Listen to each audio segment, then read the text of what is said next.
Jay, kau pergi makan makanan? Aku nak tunjuk sesuatu weh. Nah, cuba ni.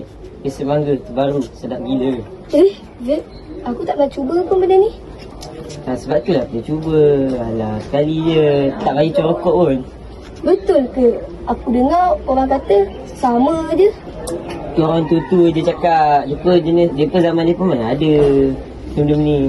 Ya.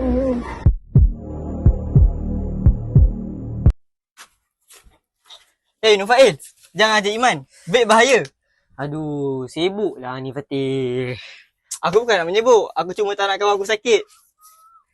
Sakit apanya? Dia asap dia wangi lah. Tak macam rokok pun. Wangi bukan mas selamat. Banyak cair vape yang mengandungi nikotin. Serius lah. Selama ni kau tipu aku. Aduh, kau ni semua banyak fikir benda negatif lah. Ya, ramai orang mula nak cuba. Tapi akhirnya ketagih. Macam So kita tahu 6 tambah 7 bersamaan dengan 6, 7. Faham semua? Nampak termenung ni tengok. Okey tak? tak ada apa-apa aku. Faham tak semua cari cakap ni? Kalau ada masalah bagi tahu. Baik. Yang tengok je situ termenung ke. Yang tak faham, gagal nanti. Periksa. Faham? Saya tak faham. Okey.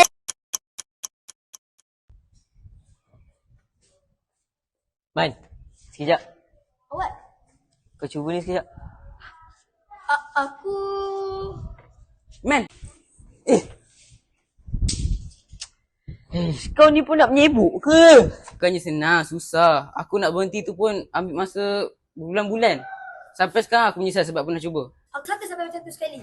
Tagih ni dia tak jadi macam tu je. Dia datang pelan-pelan. Oh. Hampa semua buat apa kat sini?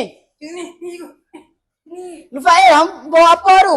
Sorak apa tu? Mana ada apa ke? Tunjuk kan? Sebab aku sekeh hang dia. Maafkan saya ke? Ni siapa punya ni? Saya punya. Hang tu masih muda, basuh ajak lagi kawan-kawan hang. Hang patutnya tu jaga kesihatan hang, bukan rosakkan. Oh, tadi Nufail ajak saya cuba vape tu. Apa bising-bising ni? Nufail, apa pegang lagi vape tu? Itulah kau, sebab itulah kita perlu saling mengingati. Kawan yang ajak benda yang pelik-pelik ke apa-apa ke, kita kena berani berkata tidak. Betul cakap Daniel. Sepatutnya hang cari kawan yang baik, bukan cari kawan yang buruk. Faham? Bila hang cari kawan yang baik, dia boleh tolong hang. Tahu? Oh, iya. Sekarang saya akan berhenti isap vape dan saya takkan ajak orang lain lagi. Itu baru keputusan yang bijak. Jangan hanya sementara. Tetapi kisahnya boleh berpanjangan. Jangan terpengaruh dengan rakan sebaya. Dia kata tidak kepada vape. Hampa kantor dekat sekolah, makan ni. Sekian pada vape.